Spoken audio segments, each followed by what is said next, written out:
silakan duduk, Bu. Kalau boleh tahu dengan Ibu siapa? Dengan Ibu Bella. Oh iya, Bu Bella. Ada yang bisa saya bantu? Jadi gini Mbak, saya punya anak. Siapa nama anaknya, Bu? Nama anak saya Edward Mbak. Oh baik, silakan lanjutkan. Jadi usia Edward ini 18 bulan. Setahu saya usia 18 bulan itu sudah bisa berjalan tanpa dipegang, sudah bisa panggil ayah dan ibu, atau memasukkan pupus ke dalam box. Ya. Nah, tapi yang saya perhatikan ini ke Edward sama sekalipun belum bisa panggil ayah dan ibu. Itu kenapa ya Mbak? Oh, jadi di sini masalahnya menurut Ibu, Edward ini sudah umur 18 bulan, tapi tumbuh kembangnya itu tidak sesuai dengan yang seharusnya ya, Bu? Iya, saya takut perkembangan dan pertumbuhan Edward itu terganggu begitu. Oh iya. Jadi begini, Bu. Edward ini sedang berada di titik ini.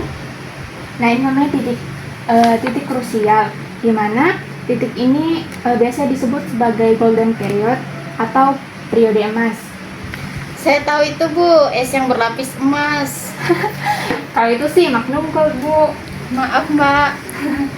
Oke, jadi gini Bu, periode emas ini dimulai dari trimester pertama kehamilan hingga anak usia 2 tahun. Nah, pada periode ini otak anak itu berkembang dengan pesat. Jangka waktu ini sangat penting bagi tumbuh kembang anak. Nah, pada usia 2 tahun, otak anak itu mencapai 80% dari otak orang dewasa. Jadi, setelah 2 tahun, otak anak itu akan berkembang lebih lambat. Jadi sangat perlu untuk memastikan nutrisi yang Edward terima selama masa ini itu sesuai dan tepat.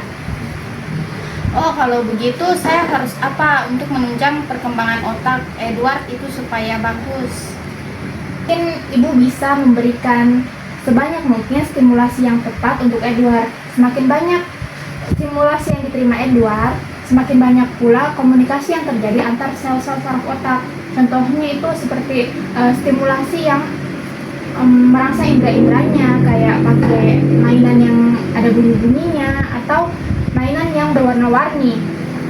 Oh iya, selain itu juga Ibu harus didukung dengan nutrisi yang tepat agar komunikasi yang terjadi itu efektif antar sel-sel saraf otaknya. Kalau stimulasi seperti itu sudah pernah saya kasih. Mungkin salahnya di nutrisinya Mbak. Kalau boleh tahu nutrisi yang tepat itu seperti apa? Jadi nutrisi yang dimaksud di sini itu adalah nutrisi yang berperan sangat penting bagi perkembangan otak, kayak contohnya itu seperti DHA dan juga kolin. Nah, DHA ini berperan dalam menjaga neurotransmitter agar pesan yang tersampaikan itu dapat secara sempurna antara sel saraf otak satu ke sel saraf otak lainnya. Nah, DHA ini terdapat dalam kadar yang tinggi itu di membran-membran sel otak dan juga mata. Sebenarnya tubuh itu dapat mensintesa DHA, tapi kadang proses ini menjadi tidak efisien, dan juga makanan-makanan yang mengandung tinggi DHA seperti ikan salmon, kemudian juga makeral dan juga ikan sarden itu tidak umum dikonsumsi di sini. Kadang dan juga anak-anak itu biasa pada masa pertumbuhan kurang suka sama ikan begitu. Nah, di sini ibu itu hanya butuh untuk memastikan bahwa Edward ini mengkonsumsi makanan yang kadar DHA-nya itu sesuai dengan kebutuhannya, agar kebutuhannya akan DHA itu terpenuhi. Nah, menurut juga penelitian bahwasannya pemberian nutrisi dengan kadar DHA 17 mg per 100 kilokalori dan juga ARA 34 mg per 100 kilokalori itu pada bayi dan anak dapat meningkatkan kemampuan memecahkan masalah, kemudian dapat meningkatkan kemampuan verbal, serta juga dapat meningkatkan mental development index sebanyak 7 poin selama 3 tahun pertama usia anak. Oh, jadi begitu Mbak. Kebetulan saya kurang suka ikan-ikan seperti itu. Nah, untuk penggantinya itu saya bisa dapatkan dari mana saja? Oh, kalau begitu, sebenarnya itu bisa didapatkan dari susu formula. Apalagi sekarang itu kan sudah banyak susu-susu formula yang dijual dan nutrisinya itu sudah mengandung itu. Contohnya seperti Enfagrow A+, dan susu lainnya. Kalau begitu, nutrisi yang bagus selain DHA apa enggak? Selain DHA ada juga kolin yang tadi saya bilang. Jadi kolin ini merupakan bahan kimia organik yang dibutuhkan untuk vitamin B kompleks. Nah, kolin ini sangat dibutuhkan pada masa perkembangan otak. Kenapa? Karena kolin ini membantu membentuk membran-membran sel yang dibutuhkan untuk penyampaian sinyal antar sel saraf otak. Selain itu, kolin juga sebagai prekursor kimia yang dibutuhkan untuk pembentukan neurotransmitter asetilkolin, yang dimana dari penelitian sudah terbukti bahwa hal itu membantu mengembangkan memori serta kecerdasan pada anak. Nah, kemudian juga sebenarnya kolin ini dapat disintesis sendiri oleh tubuh, tapi dalam jumlah yang kecil, jadi masih perlu asupan dari luar. Nah, sumber kolin ini salah satunya yaitu susu formula, Bu. Seperti itu. Jadi nutrisi yang penting itu ada di DHA dan kolin. Wah, banyak, pinter banget. Nggak salah saya konsultasi ke sini. Terima kasih ya, Bu.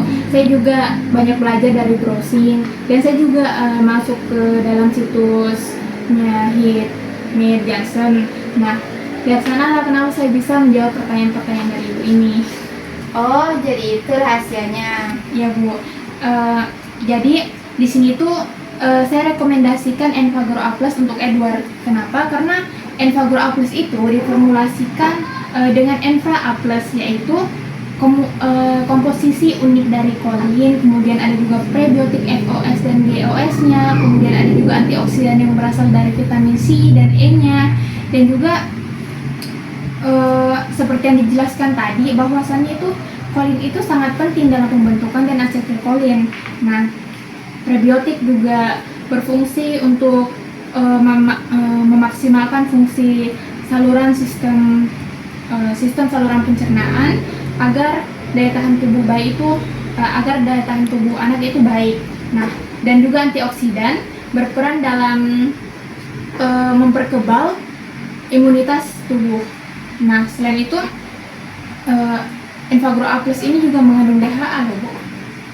Oh, jadi begitu. Lengkap banget ya Enfagrow A+ ini. Kalau saya pulang, saya mau beli untuk si Edward ini. Sip, Ibu. Pokoknya Ibu tidak akan salah pilih deh, karena Mead Johnson ini sudah memiliki lebih dari 30 studi ilmiah mengenai tumbuh kembang anak. Salah satunya ini tentang perkembangan otak. Nah, studi ilmiah yang dilakukan Mead Johnson ini dia lakukan untuk supaya memperkembangkan produk-produknya untuk mengoptimalkan manfaat dari produk-produknya. Nah, salah satu produk dari Mead Johnson ini yaitu susu Enfagrow A+.